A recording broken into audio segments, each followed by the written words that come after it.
Ooh, pretty. It's the new Loop It.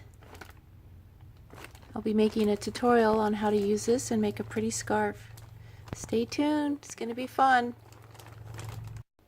The new Loop It yarn by Red Heart. So fun. The loops are already in the yarn.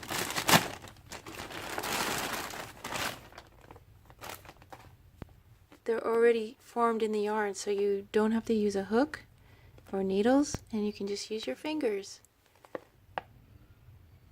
It's really fun to work with and super, super soft.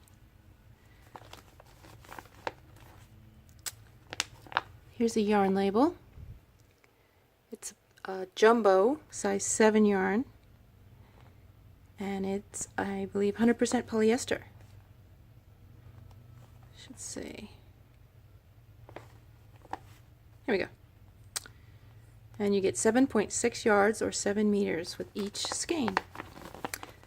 And looks like it comes with a pattern for you to try out as well.